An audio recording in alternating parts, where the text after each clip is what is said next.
A very good morning to all my students.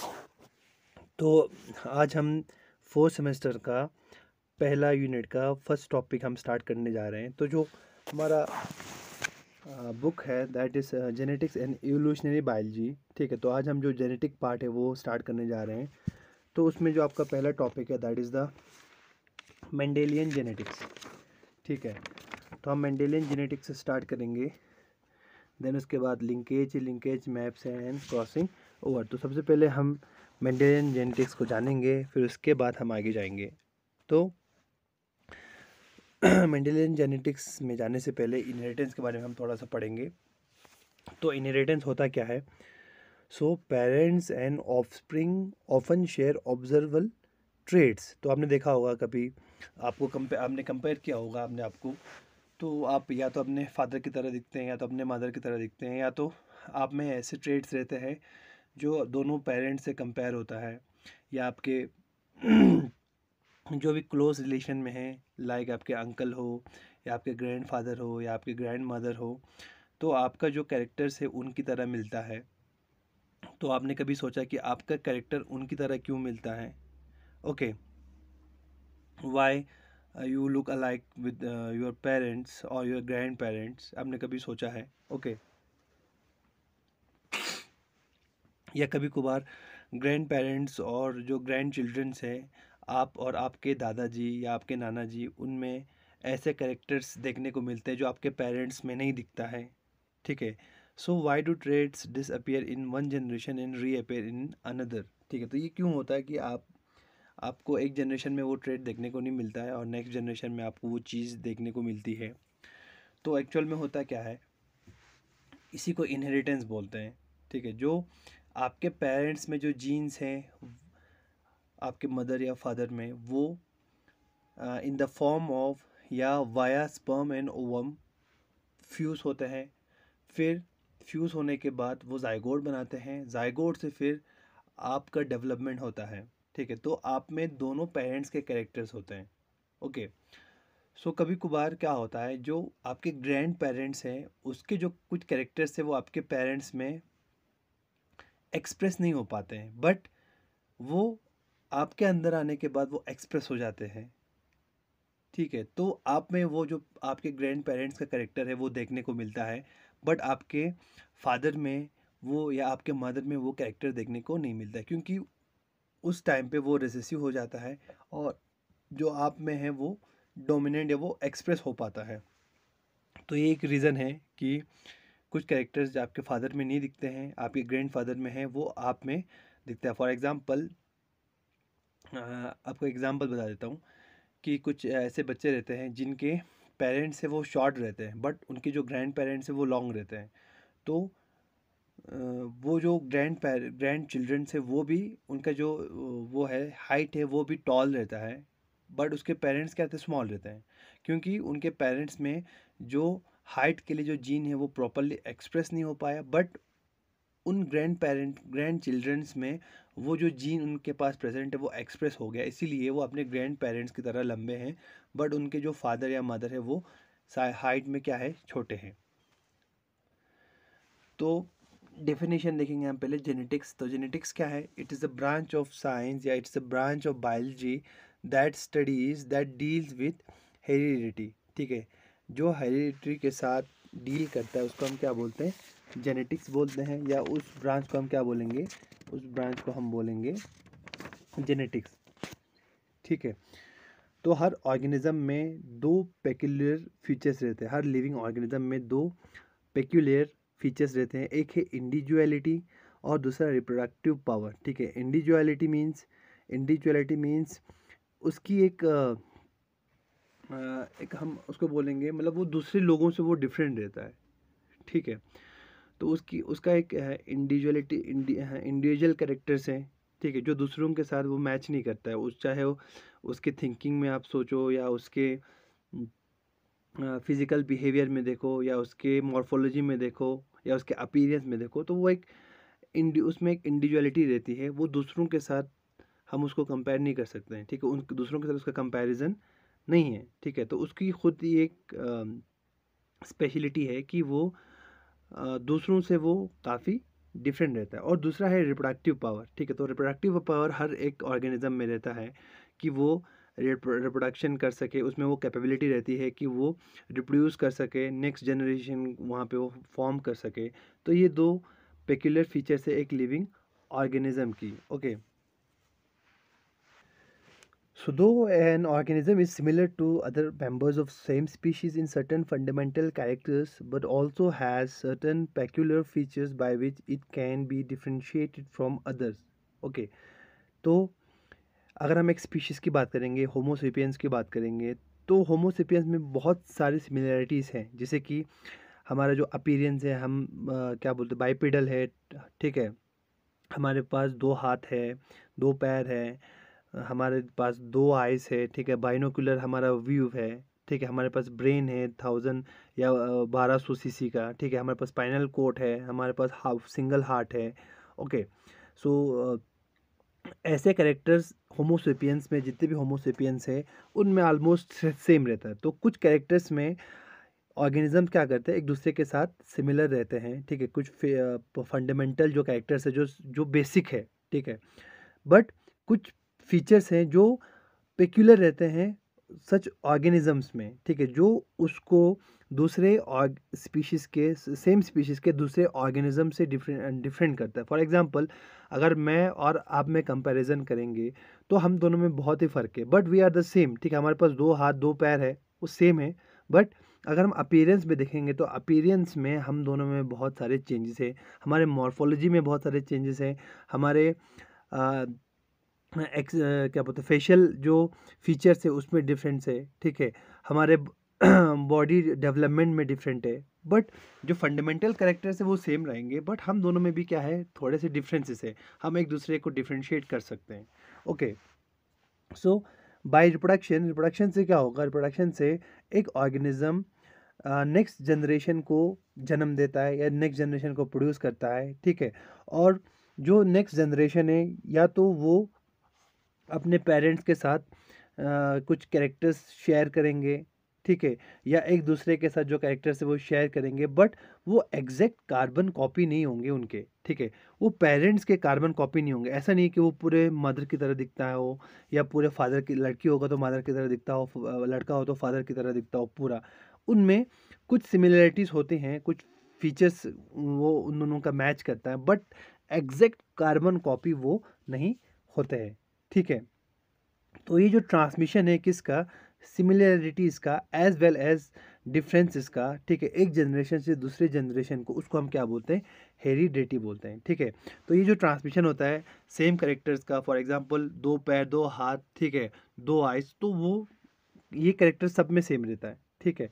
और दूसरा जो डिफरेंसेस है, जैसे कि जो पेरेंट्स हैं वो अलग दिखता है, ठीक है। जो बच्चा है वो अलग दिखता है, जो 2 भाई बहन होंगे, सिबलिंग्स होंगे, वो डिफरेंट दिखते हैं, कजिन है वो डिफरेंट दिखते होंगे, ठीक है। तो ये जो डिफरेंस है और जो ये सिमिलरिटीज़ है, उनके ट्रांसमिशन को एक जनरेशन से दूसरे जनरेशन में, उसको हम क्या बोलते हैं, उसको हम हेरिडिटी बोलते हैं, ठीक है।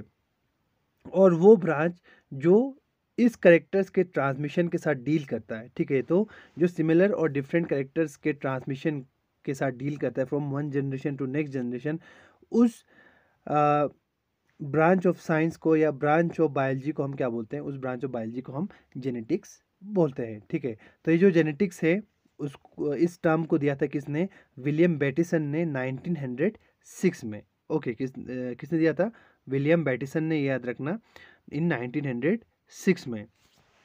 सो उन्होंने यहाँ पे लिखा है, देखो, the passing of one characteristics from parents to offspring is called heredity. तो एक लैटिन वर्ड है हेरेट, विच मीन्स हायर, ठीक है। हायर मीन्स जो फादर की प्रॉपर्टी है, जो बच्चों में आती है, जो बच्चों को मिलता है, उसको हम हायर बोलते हैं।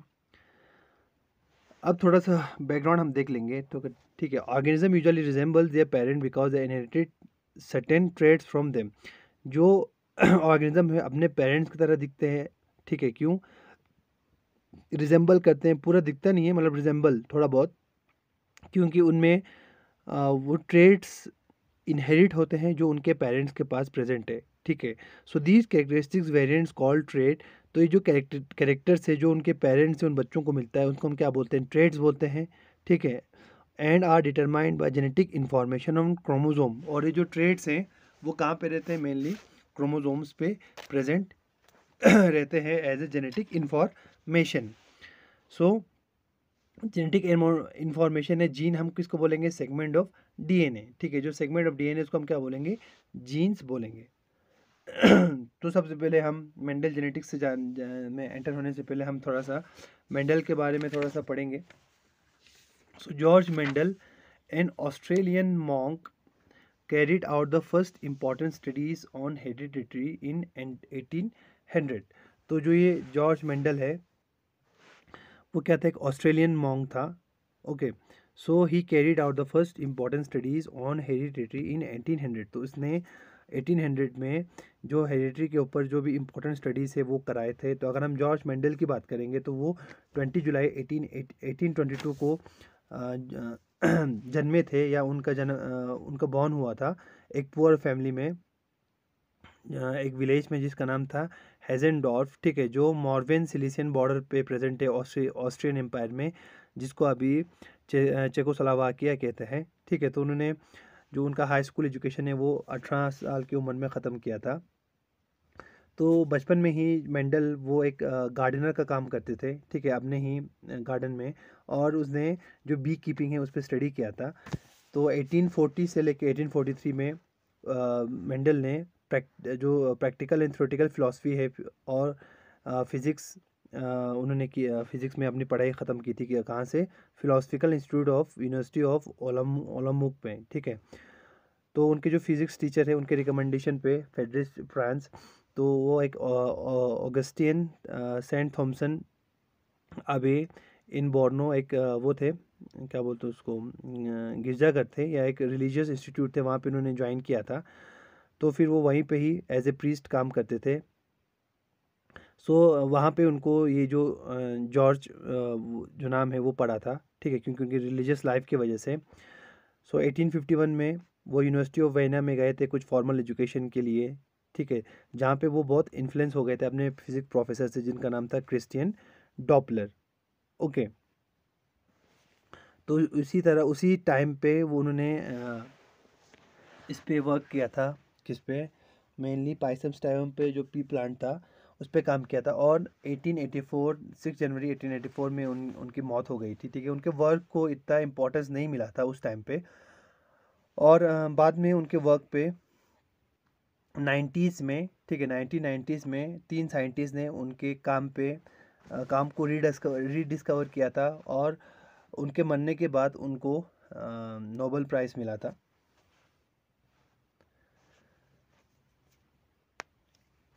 तो जो मेंडल था वो फर्स्ट पर्सन था जिन्होंने प्रिडिक्ट किया था कि ट्रेड्स कैसे ट्रांसफ़र होते हैं एक जनरेशन से दूसरे जनरेशन में। उस टाइम पे ट्रेड्स या जीन्स इसको नाम नहीं मिला था, उस टाइम पे उसको फैक्टर कहते थे, ठीक है। जीन्स तो तब उस पता नहीं था, तो इसीलिए उस टाइम पे उसको ट्रेड्स या फैक्टर्स कहा जाता था, ठीक है। सो मेंडल्स ने बहुत सारे ट्रेड्स पे काम किए थे, उसे स्टडी किया था, बहुत सारे जो ट्रेड्स थे उसको ऑब्ज़र्व किया था, बट उसमें से सिर्फ उसने कुछ ही जो ट्रेड्स है उनको सेलेक्ट किया था। तो मेंडल ने बहुत सारे एक्सपेरिमेंट्स किए थे, जैसे कि प्लांट ब्रीडिंग किया था, स्टैटिस्टिक्स किया था, केयरफुल रिकॉर्ड कीपिंग, ठीक है। तो वो स्टैटिस्टिक्स में बहुत ही उसका हाथ बहुत ही स्ट्रॉन्ग था, ठीक है। उस टाइम पे बहुत ही कम लोगों का जो स्टैटिस्टिक्स था वो स्ट्रॉन्ग था, तो उसका स्टैटिस्टिक्स स्ट्रॉन्ग था, तो उसने प्लांट ब्रीडिंग किया, साथ में उसको स्टैटिस्टिकल स्टडी किया, फिर उसके बाद प्रॉपरली जो पी प्लांट है उनका केयरफुल रिकॉर्ड किया कि कहीं पे वो एक्सपेरिमेंट गलत ना हो जाए, ठीक है। So Mendel findings of transmission of traits are now considered the law of inheritance, ठीक है। तो जो मेंडल का वर्क था जिसमें उसने ट्रेड्स के ट्रांसमिशन के ऊपर काम किया था, तो उनको अभी क्या बोलते हैं, लॉज ऑफ इनहेरिटेंस कहा जाता है, ठीक है। तो मेंडल्स ने क्या किया, Mendel's artificially cross pollinated P plants, ठीक है, उसने क्या किया, जो पी प्लांट से उसको क्रॉस पॉलिनेट किया, ठीक है। क्रॉस पॉलिनेट मीन्स एक प्लांट को दूसरे प्लांट के साथ क्या किया, क्रॉसिंग किया उसको, ठीक है। जैसे कि यहाँ पे आप देख सकते हैं एंथर है, स्टिग्मा है, ओवरी है, ठीक है। तो उसने, वरना जो पी प्लांट है वो सेल्फ फर्टिलाइजेशन दिखाता है। ओके, तो मेंडल ने उस सेल्फ फर्टिलाइजेशन को रोक के उसने अपना जो क्रॉस पॉलिनेशन है वो कराया। क्रॉस पॉलिनेशन में क्या होता है, क्रॉस पॉलिनेशन में एक प्लांट दूसरे प्लांट के साथ क्रॉस क्रॉस करता है, ठीक है। देन उसके बाद वहाँ पे जो नेक्स्ट जनरेशन है वो डेवलप होता है।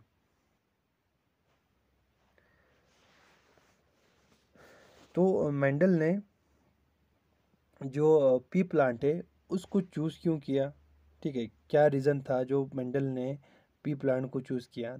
तो मेंडल ने जो एक्सपेरिमेंट किया था वो प्लांट हाइब्रिडाइजेशन पे किया था। 1856 से लेके 1863 में मेंडल ने क्या किया, Mendel cultivated and conducted simple hybridization experiment with garden pea plant Pisum sativum. तो उसने पाइसम स्टाइवम पे काम किया था। तो उसने पाइसम स्टाइवम को कल्टीवेट किया, फिर उस पे सिंपल हाइब्रिडाइजेशन एक्सपेरिमेंट्स किए, ठीक है। जो उस पाइसम स्टाइवम पे जो उसने अपने गार्डन में प्लांट किया था, जो उसके मोनेस्ट्री में, ओके।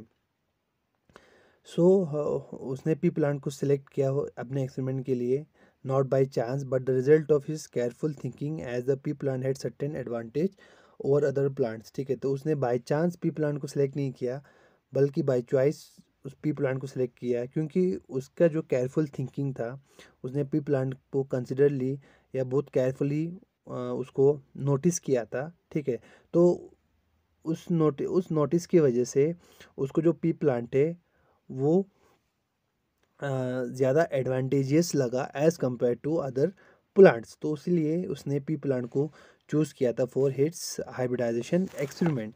तो कौन से रीजंस थे जिसकी वजह से उसने पाइसम स्टाइवम को सिलेक्ट किया था। तो जो पहला रीज़न है, that is the pea plant was self fertilising because petals enclose the reproductive organs till fertilisation. तो आप यहाँ पे देख सकते हैं जो पेटल्स हैं, ओके।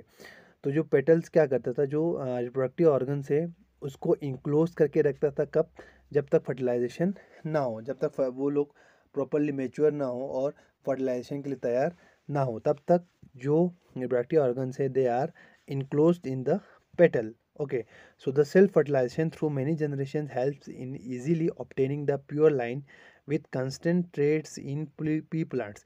तो ये जो सेल्फ फर्टिलाइजेशन है उससे क्या होता था, उससे जो एक प्योर लाइन या जिसको हम क्या बोलते हैं प्योर ब्रीड देखने को मिलता था काफ़ी जनरेशन तक, ठीक है। तो ये जो प्योर ब्रीड है वो मेंटेन रहता था फॉर अ लॉन्ग जनरेशन, और एक कांस्टेंट ट्रेड हमें देखने को मिलता था किसमें, पी प्लांट्स में। तो एक ये रीज़न था।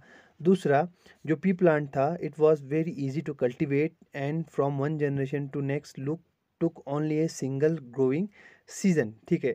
तो जो पी प्लांट है वो बहुत ही इजी था कल्टीवेट करने के लिए, और हम एक जनरेशन से नेक्स्ट जनरेशन तक जाने के लिए हमें सिर्फ एक ग्रोइंग सीज़न चाहिए था, ओके।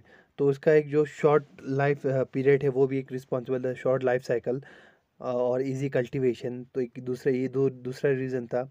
तीसरा, जो पी प्लांट है had mainly sharply defined inherited characters, thus they possess many desirable features, ठीक है। तो जो इनहेरिटेड करेक्टर्स है वो हमें देखने को मिलता था उस पी प्लांट में, ठीक है। तो जो डिज़ायरेबल फीचर्स है उसको हम चूज़ कर सकते थे इजीली। तो इसीलिए ये जो एक तीसरा रीज़न है जिसके लिए मेंडल ने उसको सिलेक्ट किया। जैसे कि इन्होंने यहाँ पे लिखा हुआ है फ्लावर कलर है, सीड टेक्सचर है, ठीक है। तो ऐसे बहुत सारे कैरेक्टर्स थे जो इजीली नोटिसेबल थे, ओके। चौथा रीज़न था the cross pollination and fertilisation can also be achieved easily, ठीक है। जो क्रॉस पॉलिनेशन है, एक प्लांट को दूसरे प्लांट के साथ, दूसरे ब्रीड के साथ क्रॉस करना, जैसे कि जो टॉल प्लांट है उसको डॉर्फ प्लांट के साथ क्रॉस करके हमें वहाँ पे नेक्स्ट जनरेशन, हाइब्रिड जनरेशन देखने को मिलता था। वो भी क्या था, वो इजीली अचीवेबल था, वो इम्पॉसिबल नहीं था। तो इसीलिए एक ये रीज़न था जिसके लिए मेंडल ने इस पी प्लांट को सिलेक्ट किया था। Then the flowers are bisexual and hermaphrodite, ठीक है। तो फ्लावर्स क्या थे, बाइसेक्सुअल थे, दोनों सेक्स में प्रेजेंट थे, और साथ में हर्माफ्रोडाइट थे, मीन वो एक दूसरे के साथ मतलब सेल्फ फर्टिलाइजेशन करते थे, इसलिए वो एक रीज़न था, ठीक है। और यहाँ पे देखो कीप अनवांटेड पोलन आउट, ठीक है। जो अनवांटेड पोलन है, जो दूसरे प्लांट के पॉलन है उसको वो बाहर ही रखता था, ठीक है। और एक रीज़न यहाँ पे हमने बताया, that is a cross fertilisation भी हमें देखने को मिलता था, मीन्स क्रॉस फर्टिलाइजेशन हम आर्टिफिशियली कर सकते थे। तो ये कुछ रीजंस थे जिसकी वजह से मेंडल ने पी प्लांट को सिलेक्ट किया। तो मेंडल ने सबसे पहले क्या किया, उसने अपने प्लांट्स को उन प्लांट्स को चूज़ किया जो प्योर ब्रीड थे, ठीक है, और जिसमें सिंगल ट्रेट उसको देखने को मिलता था। तो उसने उन प्लांट्स को चूज़ किया किसके लिए, स्टडी के लिए, ठीक है। सो उसने ये कैसे अचीव किया, उसने ये अचीव किया, प्लांट्स को काफ़ी जनरेशन्स तक सेल्फ पॉलिनेट होने के लिए रखा उसने, ठीक है। तो जब बहुत समय तक सेल्फ पॉलिनेट हुआ और उसको एक ही कैरेक्टर उसमें देखने को मिला, तो फिर उसने उस पर्टिकुलर ब्रीड को सिलेक्ट किया, ठीक है। तो मेंडल ने हज़ारों एक्सपेरिमेंट्स या हंड्रेड्स ऑफ एक्सपेरिमेंट क्रॉसेस किए, ठीक है। तो उन क्रॉसेस करने के बाद उसने 7 जो कैरेक्टर्स है, 7 पेयर्स ऑफ कंट्रास्टिंग कैरेक्टर्स उसने चूज़ किया। तो वो 7 कंट्रास्टिंग कैरेक्टर्स कौन से थे, तो सबसे पहला था सीड शेप।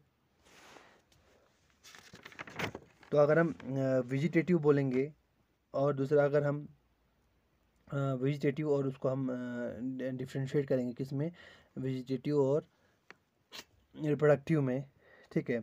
तो वेजिटेटिव में आप देख सकते हैं जैसे कि सीड शेप है, ठीक है, सीड कलर है, देखो सीड शेप, राउंड, रिंकल, पहला कैरेक्टर है उसका। दूसरा seed colour that is yellow और ग्रीन, ठीक है। तो राउंड क्या है, डोमिनेंट है, येलो क्या है, डोमिनेंट है। फ्लावर कलर, ठीक है, वायलेट, रेड और वाइट, ठीक है, ये भी एक डोमिनेंट कैरेक्टरिस्टिक्स है, तीसरा कैरेक्टर हो गया। देन फ्लावर पोजीशन, एक्शियल है कि टर्मिनल है, अब देखो एक्शियल कहाँ पे दिख रहा है आपको, यहाँ पे टर्मिनल कहाँ दिख रहा है। देन पोर्ट शेप, ठीक है, तो इन्फ्लेटेड है कि पिंचड है, ठीक है, तो ये आपको दिख रहा है यहाँ पे इन्फ्लेटेड और पिंचड में फ़र्क। Then colour, pod colour green है कि येलो है। देन प्लांट हाइट, टॉल है कि शॉर्ट है, ठीक है। तो ये उसने कैरेक्टर्स लिए थे। तो ये 7 जो कैरेक्टर्स थे उसको मेंडल ने लिया था, स्टडी किया था जो पी प्लांट है उस पे। तो उसी इस 7 कैरेक्टरिस्टिक्स के बेसिस पे मेंडल ने अपने लॉज दिए थे, laws of segregation, law of independent assortments, okay. तो यहाँ पे आप देख सकते हैं 7 कैरेक्टर्स कंट्रास्टिंग कैरेक्टर्स हैं, ओके। तो ये जो कैरेक्टर्स है मेनली 4 क्रोमोसोम्स पे प्रेजेंट थे, दैट इज़ 1, 2, 5 एंड 7, ठीक है। तो जो ये पी प्लांट है उसमें 7 हेप्लॉइड नंबर ऑफ क्रोमोसोम्स आता है। अगर हम डिप्लॉइड की बात करेंगे तो 14 क्रोमोसोम्स पी प्लांट में पाया जाता है, ठीक है। तो और ये जो डिफरेंट कैरेक्टर्स है वो 4 क्रोमोसोम्स पे देखे गए हैं, ठीक है। तो जो मेंडल का एक्सपेरिमेंट था उसने 3 स्टेजेस पे अपना एक्सपेरिमेंट कंप्लीट किया था, ठीक है। तो जो पहला स्टेज था तो उसने सबसे पहले ये देखा, ठीक है, कि जो ये ब्रीड वो यूज़ कर रहा है, the breed should be pure, ठीक है। प्योर मीन्स प्योर ब्रीड होना चाहिए। प्योर ब्रीड के लिए क्रॉस फर्टिलाइजेशन नहीं होना चाहिए, ठीक है। अगर क्रॉस फर्टिलाइजेशन हुआ 2 प्लांट्स के बीच में तो वहाँ पे हाइब्रिड आपको देखने को मिलेगा। तो सबसे पहला उसका जो स्टेज था उसके एक्सपेरिमेंट के लिए, तो वो था कि उसको प्योर ब्रीड मिलना चाहिए, ठीक है। तो उसने देखा था कि 14 वेराइटीज़ थे, 7 पेयर ऑफ कंट्रास्टिंग कैरेक्टर्स के लिए, ठीक है। तो उसने क्या किया, पहले जो प्लांट्स है उसको सेल्फ फर्टिलाइज होने दिया, ठीक है। सेल्फ फर्टिलाइज में क्या होगा, जो ब्रीड है वो प्योर होता है। तो उसने कई जनरेशन के लिए सेल्फ फर्टिलाइजेशन देखा, तो उसने देखा कि उसमें जो कैरेक्टर्स है वो सेम रह रहे हैं। तो उसका मतलब उसने ये बताया कि वो जो ब्रीड है वो क्या है, प्योर ब्रीड है, ठीक है। तो यहाँ पे देखो, Mendel allowed pea plant to self fertilise for many generation, he then grew the seeds from these plants, ठीक है। तो उसने बहुत सारे जनरेशन्स के लिए उस प्लांट को सेल्फ फर्टिलाइजेशन होने दिया। फॉर एग्जांपल ये पर्पल कलर जो प्लांट है, पर्पल जो फ्लावर का जो पी प्लांट है उसको उसने सेल्फ फर्टिलाइज होने दिया, ताकि जो ब्रीड है उसको पता चले कि ये प्योर ब्रीड है कि हाइब्रिड है। अगर हाइब्रिड होता तो 2-3 जनरेशन के बाद उसको ये पर्पल कलर नहीं दिखता, उसको येलो कलर दिखता। बट उसने जब सेल्फ फर्टिलाइजेशन किया, बहुत सारे जनरेशन में वही सेम कैरेक्टर उसको देखने को मिला, तो उसने बताया कि ये जो ब्रीड है हमारा, जो पेरेंट है वो क्या है, प्योर है, ठीक है, उसमें कोई हाइब्रिड नहीं प्रेजेंट है। ओके, तो वैसे ही उसने जो येलो येलो प्लांट, येलो जो कलर फ्लावर है, उसके जो प्लांट है उसको भी उसने सेल्फ फर्टिलाइज किया और उसका भी उसने ट्रू ब्रीड लिया, ठीक है। तो उसके बाद उसने Mendel called the offspring the parental generation. Okay, these plants way true breeding. उसके बाद जब उसने बहुत टाइम उसको सेल्फ फर्टिलाइज करने के बाद उसको वही कलर और वही कलर के प्लांट्स देखने को मिले, तो उसने उन दो प्लांट्स को एज ए पेरेंट यूज़ किया, ठीक है। ओके, सो मैंने आपको पहले बताया कि उसने सबसे पहले ये मेक श्योर किया कि जो प्लांट है वो क्या होना चाहिए, प्योर ब्रीड होना चाहिए, ठीक है। अगर येलो प्लांट है तो वो कंटिन्यूसली येलो ऑफस्प्रिंग ही दे, टॉल प्लांट है तो कंटिन्यूसली वो टॉल प्लांट ही दे, डॉर्फ प्लांट है तो कंटिन्यूसली वो डॉर्फ प्लांट दे। ऐसा नहीं कि बीच में जनरेशन गैप आ जाए और वहाँ पे डॉर्फ के जो ऑफस्प्रिंग है उसमें एक टॉल ऑफस्प्रिंग आ जाए, तो अगर ऐसा होता तो वो हाइब्रिड होता। तो इसीलिए उसने पहले ये श्योर किया कि वो जो पेरेंट प्लांट यूज़ कर रहे हैं that should be pure breed, ठीक है। तो उसमें कोई हाइब्रिड नहीं है, ठीक है। देन देन उसके बाद उसने ऑफस्प्रिंग को लिया एज ए पेरेंट। जो सेकंड स्टेज था that was to hybridise the plant, ठीक है। देन उसने क्या किया, उन दो प्लांट को F1 और F2 जनरेशन को उसने क्या किया, उसने उन दोनों का मेटिंग किया, ठीक है। मेटिंग करने के बाद जो उसको F1 जनरेशन मिला दैट विल द हाइब्रिड, ठीक है। तो अब उसने पेरेंट लिया, देखो पेरेंट हमको हमने किससे मेंशन किया, पी से मेंशन किया, ठीक है। तो पी इज़ द पेरेंटल। तो ये टर्मिनोलॉजी हम जब पढ़ेंगे तो आपको समझ में आ जाएगा F1 क्या होता है, F2 क्या होता है, ठीक है। तो पी इज़ द पेरेंटल। तो यहाँ पे हमने क्या किया, एक पर्पल फ्लावर है, ठीक है, उसको लिया और एक हमने जो येलो फ्लावर है, ठीक है, तो उसको लिया। उन दोनों को लेने के बाद हमने उसको फर्टिलाइज़ किया। फर्टिलाइज़ करने के बाद जो हमारा जनरेशन उस इन दोनों के हाइब्रिडाइजेशन से जो हमको जनरेशन मिलता है that is the F1 generation. उसको F1 को हम क्या बोलेंगे, फिलियल 1 जनरेशन बोलते हैं। क्या बोलते हैं, फिलियल 1 जनरेशन, ठीक है, क्योंकि ये पहला जनरेशन है। दो ट्रू ब्रीड का जब हम मैटिंग करते हैं तो उसके बाद जो हमको पहला जनरेशन मिलता है उसको हम क्या बोलते हैं, F1 जनरेशन बोलते हैं, ठीक है। तो देखो, Mendel cross fertilise the two different plant parental varieties, he then grew the resulting seeds. So Mendel called the offspring of the F1 generation, he founded all the F1 plant had only purple flowers, ठीक है। तो उसने एक purple flower और एक yellow या white flower जो pea plant है उन दोनों को क्रॉस कराया। क्रॉस करने के बाद उसको जो F1 जनरेशन मिला, तो उनके सारे जो फ्लावर्स थे वो क्या थे, पर्पल कलर थे। तो उस जनरेशन को उसने क्या नाम दिया, F1 जनरेशन।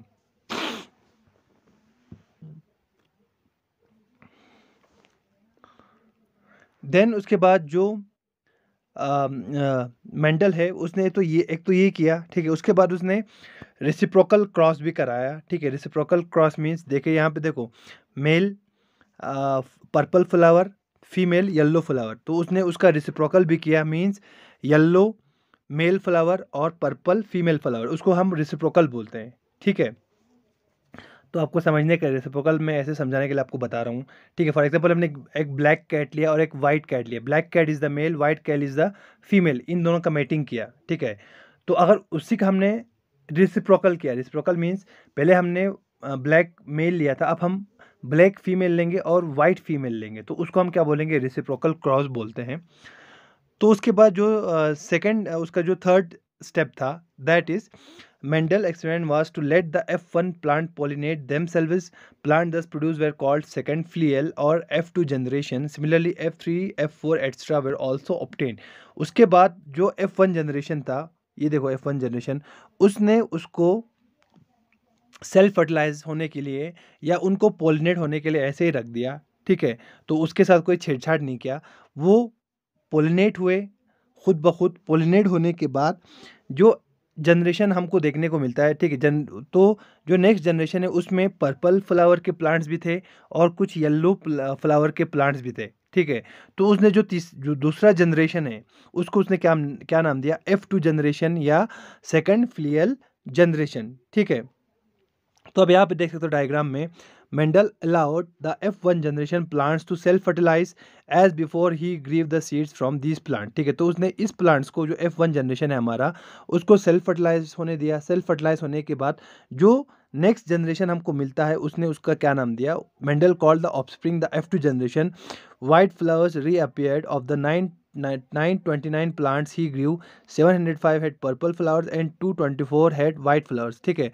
तो जो नेक्स्ट जनरेशन उसको मिला, उसमें से 1000 में से उसको 929 प्लांट्स उसको देखने को मिला। उस 929 में से 705 जो प्लांट्स थे, पी प्लांट्स, उसमें पर्पल फ्लावर था और 224 में वाइट फ्लावर्स था, ठीक है। तो उसने उसका जनरेशन का नाम क्या दिया, F3। तो इसी तरह उसने F4 भी देखा, F5 भी देखा।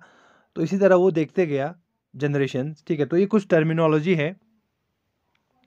देखो, टर्मिनोलॉजी से पहले हम कंक्लूजन देखेंगे। तो इन 3 जो एक्सपेरिमेंट्स किए उसने, ठीक है, उसका कंक्लूजन क्या था, from the result of F1 and F2 generation, ठीक है। जो F1 और जो F2 जनरेशन है, ठीक है, मेंडल ने क्या कहा, Mendel induce certain generalisation which they later become known as Mendel principle of hereditary और मेंडेलियन इनहेरिटेंस, ठीक है। तो उसने कुछ जनरलाइजेशन किए, कुछ थ्योरीज दिए। बाद में जो थ्योरीज क्या बने, मेंडल प्रिंसिपल ऑफ हेरिडिटरी बने, या जिसको हम क्या बोलते हैं, मेंडेलियन इनहेरिटेंस जिसको कहा जाता है। तो वो मेंडल्स के जो प्रिंसिपल्स है वो फॉर्म हुए, ठीक है। तो मेंडल ने क्या किया, एक डाटा प्रेजेंट किया और कंक्लूड किया। जो भी कंक्लूजन है उसके जो एक्सपेरिमेंट्स के, उसका उसने कंक्लूजन निकाला 2 पेपर में, ठीक है। एक पेपर को उसने नाम दिया that is experiments on plant hybridization, ठीक है, जो natural history of society of Brno में पब्लिश हुआ था 8 फरवरी में और 8 मार्च में, ठीक है, and 1865 and was also published in 1866, okay. तो उसने 2 पार्ट्स में अपने जो एक्सपेरिमेंट है उसको पब्लिश किया था, ठीक है। बट जो मेंडल का काम था वो अननोटिस्ड रहा उस टाइम पे, ठीक है। मेंडल को उसी टाइम पे उसके काम के लिए अप्रिसिएशन नहीं मिला, ठीक है। तो उसका जो काम है वो अननोटिस रहा, या उस पे नोटिस नहीं हुआ, क्योंकि वहाँ पे एक तो उसने जो पब्लिश किया था वो एक ऑब्सक्योर जर्नल था, ठीक है। दूसरा, उस टाइम पे जो मेंडल के जो थ्योरीज थे, रिजल्ट थे, उसको कंसिडर नहीं किया, ठीक है, वो एप्लीकेबल नहीं थे। और साइंटिस्ट ने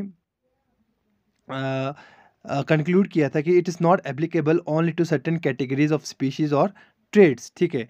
और जो मेन हिंडरेंस था इस थ्योरी के एक्सेप्टेंस में, तो वो था ब्लेंडिंग थ्योरी, क्योंकि उस टाइम पे ब्लेंडिंग थ्योरी वाइडली एक्सेप्टेड था, ठीक है, 19th सेंचुरी में। तो उसकी वजह से जो मेंडल का काम है वो अननोटिस रहा, ठीक है, उसके काम को इतना तवज्जो नहीं दिया गया, ठीक है। बट बाद में जो मेंडल का वर्क है उसकी रीडिस्कवरी हुई। 3 साइंटिस्ट ने उसको रीडिस्कवर किया 1900 में, ठीक है। एक तो ह्यूगो डी वेरिस था हॉलैंड का, एक कार्ल कॉरेंस था जर्मनी का, और एरिक वॉन सेरमार्क था ऑस्ट्रिया का। जब वो लोग काम कर रहे थे हेरिडिटी पे अलग अलग तरीके से, तो इन तीनों ने जो मेंडल के वर्क को क्या किया, फिर से रीडिस्कवर किया, ठीक है। तो उन्होंने बताया कि मेंडल का जो काम था, ठीक है, वो कितना इम्पोर्टेंट था।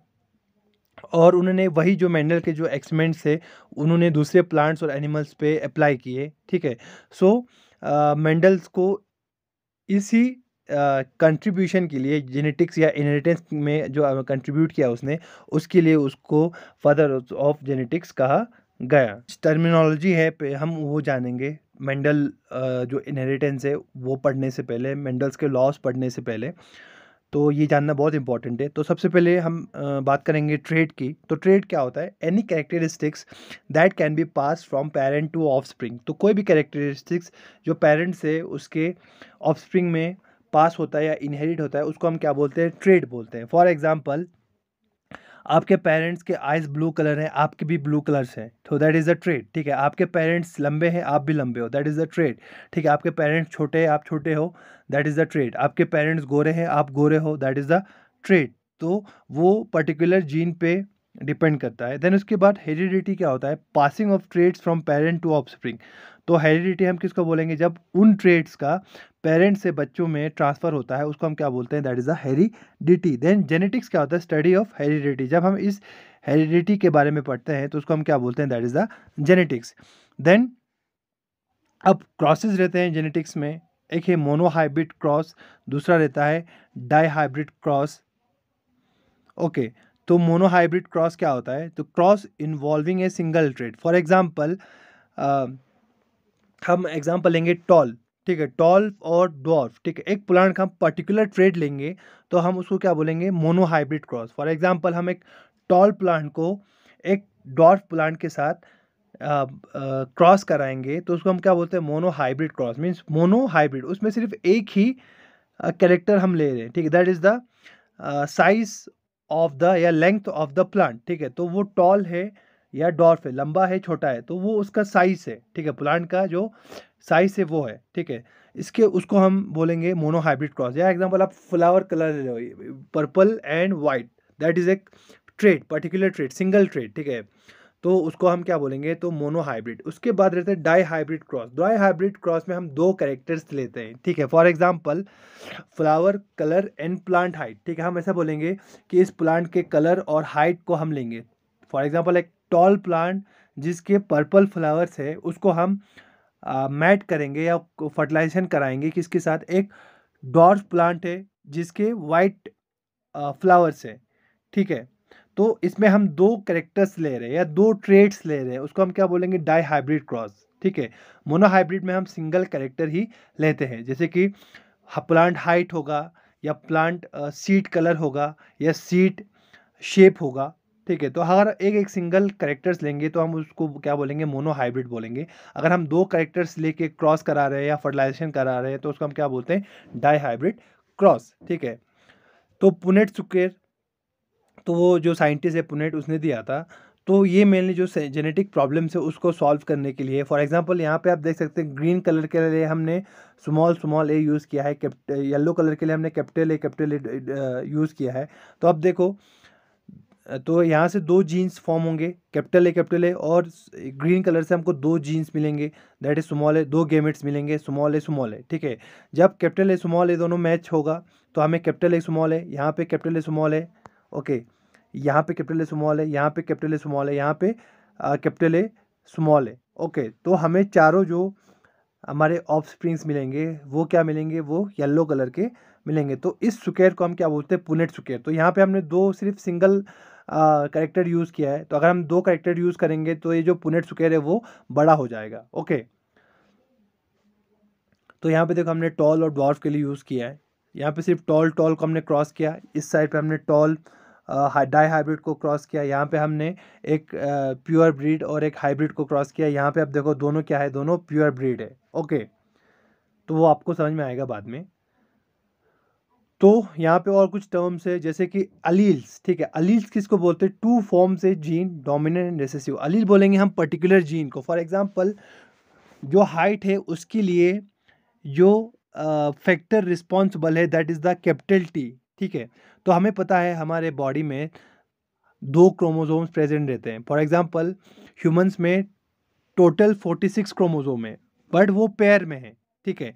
तो इसीलिए हम उसको 23 पेयर्स ऑफ क्रोमोसोम्स बोलते हैं। तो 23 पेयर्स इक्वल टू 46, ठीक है। तो हमारे क्रोमोसोम नंबर 1 दो है, क्रोमोसोम नंबर 2 दो है, क्रोमोसोम नंबर 3 दो है।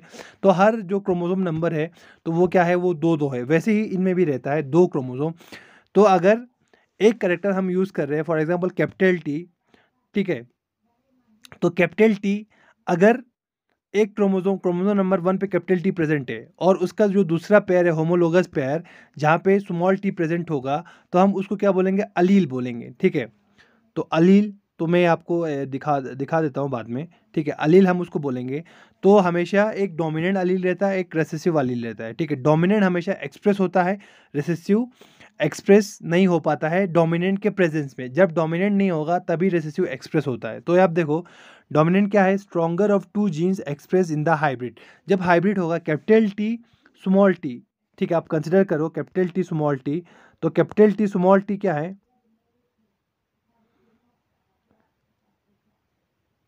तो फॉर एग्जाम्पल यहाँ पे देखो आर आर, ठीक है, आर किसके लिए है, आर है मेनली रेड कलर के लिए, और स्मॉल आर किसके लिए है, येलो कलर के लिए, ठीक है।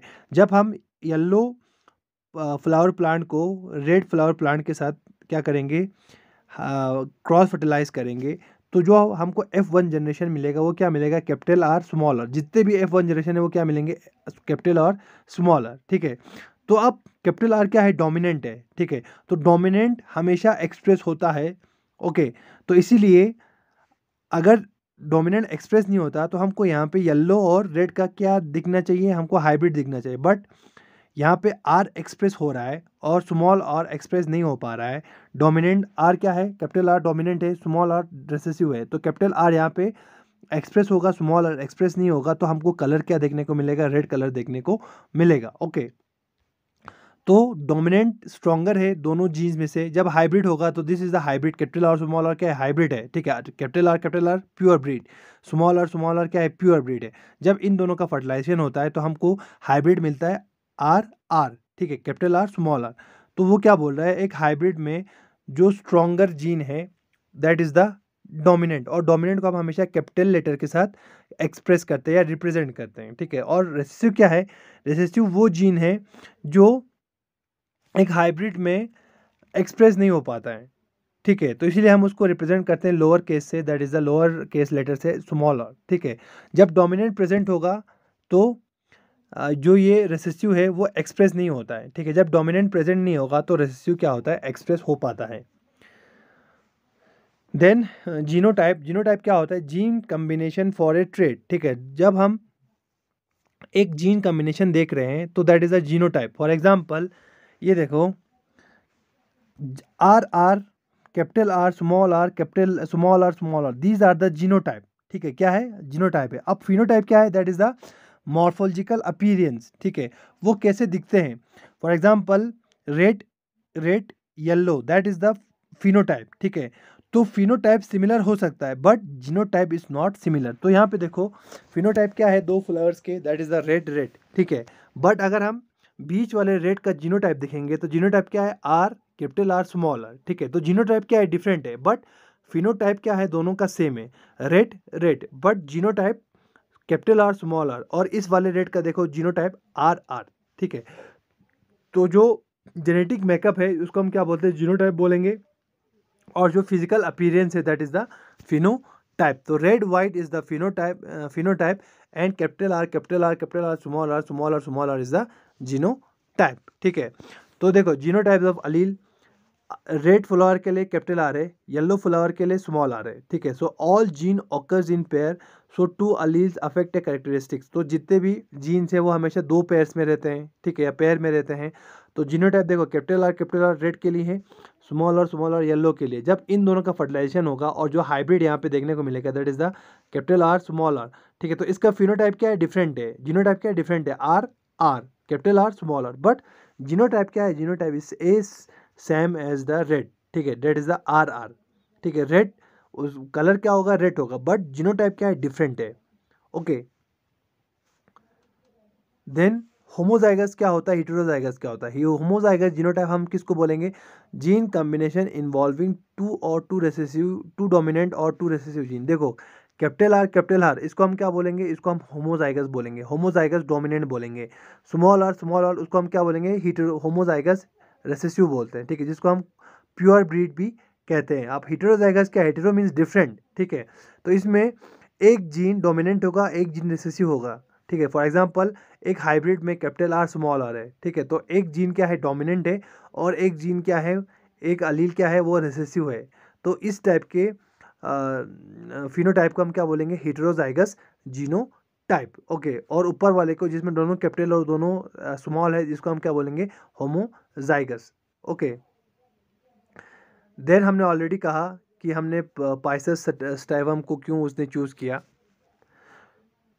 So this is just an introduction about the Mendelism या Mendelian inheritance and some terminology, ठीक है। बाकी जो मेन लॉस है जेनेटिक्स के या मेंडल्स के वो हम नेक्स्ट लेक्चर में पढ़ेंगे। थैंक यू, होप आपको समझ में आया होगा। अगर आपको कोई भी टर्मिनोलॉजी समझ में नहीं आया तो आप you can comment on the video, okay. Thank you.